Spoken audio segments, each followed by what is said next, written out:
ആരാധനാലയങ്ങൾ ഇടിച്ചു പൊളിക്കാൻ 6 കമ്മിറ്റിയെ നിയോഗിച്ചിരിക്കുന്നു.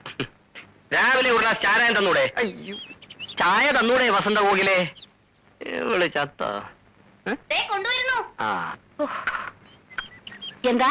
അല്ല, ചായ വേണോന്ന് പറഞ്ഞായിരുന്നു. അല്ല, ചാരായം വേണോന്ന് പറഞ്ഞ പോലെ തോന്നി. അത് തോന്നലായിരിക്കും. അത് ശരി, ഒന്ന് പിടിച്ചേ. ഒന്ന് കാലിങ്ങോട്ട് മാറ്റോ, ഒന്ന് ഇങ്ങോട്ട് മാറ്റോ. ഈ എണീറ്റാലുടനെ ചായ കുടിക്കണമെങ്കിലേ ചേട്ടനും കൂടെ അടുക്കളയിലോട്ട് വന്ന് എന്നെ ഒന്ന് ഹെൽപ്പ് ചെയ്തൂടെ? ആ ഹെൽപ്പ് വേണോ? എന്നാ ഞാൻ പറഞ്ഞ പോലെ ഒരു സെർവന്റ് ഏർപ്പാട് ചെയ്യണം. ഓഫീസിൽ പോക്കും അടുക്കള ജോലിയും കൂടെ എനിക്ക് ഡിഫിക്കൽട്ടാ. പിന്നെ ചേട്ടാ, അഡ്വക്കേറ്റ് നന്ദകുമാർ ചേട്ടന്റെ ഫ്രണ്ടാണെന്നല്ലേ പറഞ്ഞത്? എന്താ അവനെ പറ്റി വാർത്ത വല്ലതും പത്രത്തിൽ വന്നോ? വാർത്ത വരാനുള്ള സമയമായിട്ടില്ലല്ലോ. പ്രശ്നങ്ങൾ അവിടെ തുടങ്ങിയിട്ടല്ലേ ഉള്ളൂ. ചേട്ടാ, ഞാൻ നന്ദകുമാറിന്റെ വൈഫുമായി ഒന്ന് ടോക്ക് ചെയ്താലോ? അങ്ങനെ ടോക്കണ്ട. അല്ല, പെണ്ണിന്റെ മനസ്സിൽ എന്താണെന്നറിയാലോ? വല്ല ലവ്വോ എന്താ? ലവ്വും ഇല്ല, കിവും ഇല്ല. ഇനി അഥവാ അവളുടെ മനസ്സിൽ എന്തെങ്കിലും ഇച്ചിരി ഉണ്ടെങ്കിൽ അത് വളച്ചൊടിച്ച് വലുതാക്കി കാണിക്കുന്നത് അല്ലെങ്കിൽ വക്കീലന്മാരുടെ പൊതു സ്വഭാവം. ഇതുകൊണ്ടാണ് ഞാൻ LLBക്ക് പോകാത്തത്. നീ അവിടെ സംസാരിച്ച് എന്താ എന്നെ വിളിച്ചത്? നീ എന്നോ? കല്യാണം കഴിഞ്ഞ് ഇത്ര ദിവസം ആയുള്ളൂ, അപ്പോഴേക്കും കണ്ടില്ലേ ഒരു പുരുഷ മേധാവിത്വം? നീ പോലും.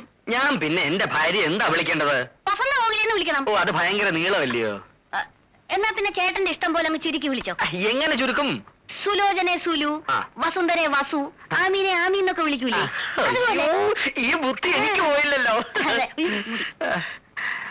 വസന്ത കോകില, വസന്ത എന്ന് വിളിച്ചാലോ? അയ്യോ, അത് വേണ്ട. അത് കോഴികൾക്ക് വരുന്നൊരു അസുഖം. കോകിലെന്ന് വിളിച്ചാ? അയ്യോ, അത് വേണ്ട. നിന്റെ ശബ്ദം വെച്ച് നോക്കുമ്പോ ഒട്ടും ശരിയാവൂല. ഞാൻ ഒരു കാര്യം ചെയ്യാം.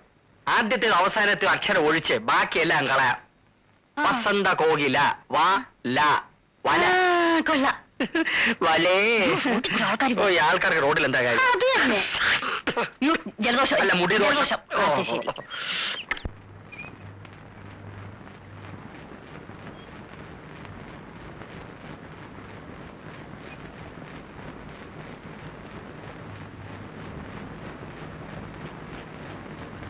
വല്ല കവിതയോ കഥയാണോ എഴുതുന്നത്?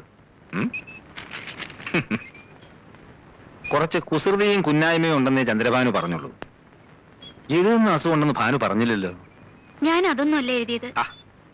മറ്റുള്ളവരെ ചിരിപ്പിക്കാൻ മഹാവിരുദാണെന്നാ കേട്ടത്. എന്നിട്ട് പാടുപെട്ട് ഞാനൊരു തമാശ പറഞ്ഞിട്ട് ആദ്യം സീരിയസ് ആയിട്ട് എടുത്ത് പറഞ്ഞല്ലോ. കോടതിയിലെങ്ങാനമാണിത് പൊട്ടിച്ചിരുന്നെങ്കിൽ ഇപ്പൊ കൂട്ടച്ചിരി ഉയർന്നേനെ. ഈ മുറിയിൽ തന്നെ ഇങ്ങനെ ഇരുന്നാ മതിയോ?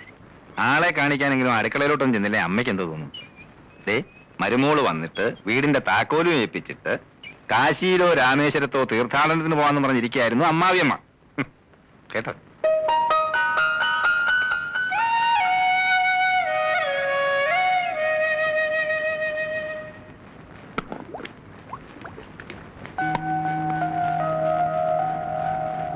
അടുക്കള കാര്യങ്ങളിൽ അമ്മയെ സഹായിച്ചിരുന്നത് അനിയത്തിയാണെന്ന് ഞാൻ അറിഞ്ഞു. അതുകൊണ്ടാ അടുക്കള കയറാനൊരു മടി. സാരമില്ല, അമ്മ എല്ലാം പഠിപ്പിച്ചു തരാം. ഇതാ മേശപ്പുറത്തോട്ട് വയ്ക്ക്. അമ്മയ്ക്ക് ചെയ്യാൻ വയ്യാഞ്ഞിട്ടല്ല, ഭാര്യമാര് വെച്ചു വിളമ്പുന്നത് കഴിക്കാനാ ഭർത്താക്കന്മാർക്ക് ഇഷ്ടം. അവരുടെ ഇഷ്ടാനിഷ്ടങ്ങൾ അറിഞ്ഞു പെരുമാറുന്നതാ ഒരു പെണ്ണിന്റെ മിടുക്ക്. അങ്ങനെയൊക്കെയാ നമ്മൾ അവരുടെ മനസ്സിൽ കടന്നുകൂടേണ്ടത്. എന്താ ചെയ്യേണ്ടതെന്ന് പറഞ്ഞാ മതി. ആദ്യമൊക്കെ ഞാനും ഇങ്ങനെയായിരുന്നു. അന്ന് പെൺകുട്ടികൾക്ക് ഇന്നുള്ള സ്വാതന്ത്ര്യമൊന്നുമില്ലല്ലോ.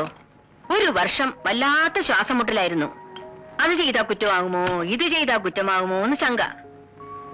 അമ്മായിമ്മ പോരെന്നൊക്കെ കേട്ടിട്ടില്ലേ? അത് ശരിക്കും അനുഭവിച്ചു. അവരുടെ മുമ്പിൽ നേരെ നിന്ന് സംസാരിച്ചു തന്നെ 2 വർഷം കഴിഞ്ഞ. ഇവിടെ അതൊന്നും വേണ്ടി വരില്ല. ഈ വീട്ടിലെ കാര്യങ്ങൾ നോക്കേണ്ടത് നീയാ. പിന്നെ ഭർത്താവിന്റെ അമ്മയാണെന്നുള്ള ഒരു സ്ഥാനം മാത്രമേ എനിക്കുള്ളൂ. ഇനി മോടെ ഇഷ്ടത്തിനായി ഇവിടെ സ്ഥാനം. ആട്ടെ, രാത്രിയിൽ ആഹാരം അവിടെ എത്ര മണിക്കാ? ഈ സമയത്താ. എന്നാ നന്ദനെ വിളിച്ചോളൂ, അമ്മ വിളമ്പാ.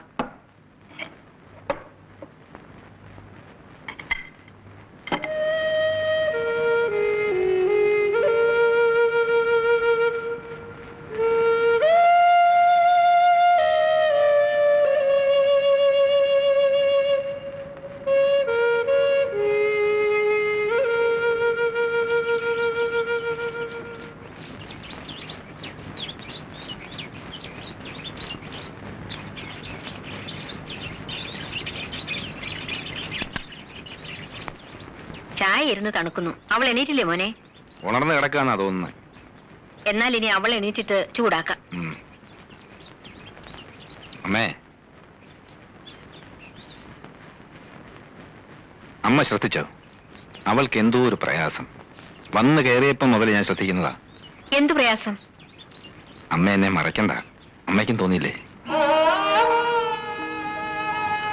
നമുക്ക് തെറ്റുപറ്റിയോ അമ്മേ?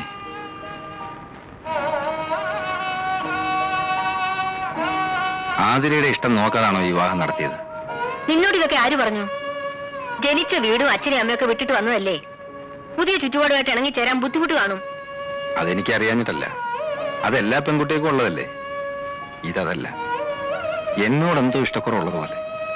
വേണ്ടാത്തതൊന്നും ചിന്തിക്കണ്ട. അവൾ ഇങ്ങോട്ട് വന്നിട്ട് കുറച്ച് ദിവസങ്ങളിലേ ആയുള്ളൂ. എല്ലാം നേരെയാകുമെന്ന് സമാധാനിക്കേ.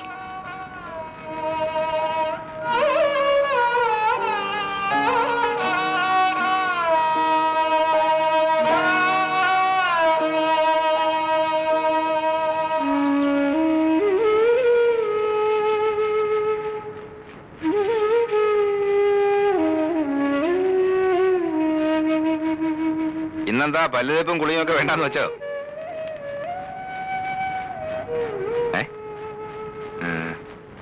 എന്താ സുഖമില്ലേ? ഇരിക്കെ.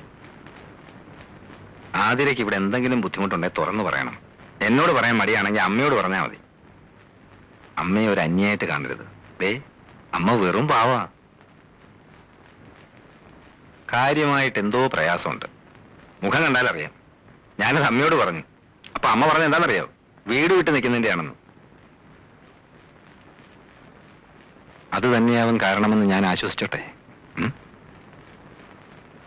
എന്തായാലും തുറന്നു പറയാൻ മടിക്കണ്ട. എനിക്കൊരു പ്രയാസമില്ല. നീ വേഗം കുളിച്ച് റെഡിയാവും. നമുക്ക് ഒന്ന് പുറത്തോട്ട് പോണം. ചെല്ല.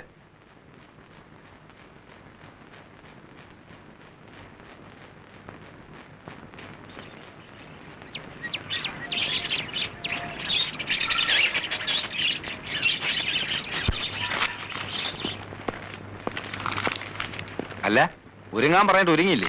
ഞാൻ മരുന്നില്ല. അതെന്താ? എനിക്ക് നല്ല മൂടില്ല. അതിന്റെ കാരണമാ ചോദിച്ചത്. ഇവിടെ കാലെടുത്ത് കുത്തി അന്ന് പോലെ ശ്രദ്ധിക്കുന്നതാ. എന്തെങ്കിലും ചോദിച്ചാൽ മറുപടിയില്ല. എപ്പോഴും ഇങ്ങനെ മോൻ വീർപ്പിച്ചിരിക്കാൻ ഇവിടെ ഉള്ളവർ എന്ത് തെറ്റ് ചെയ്തു?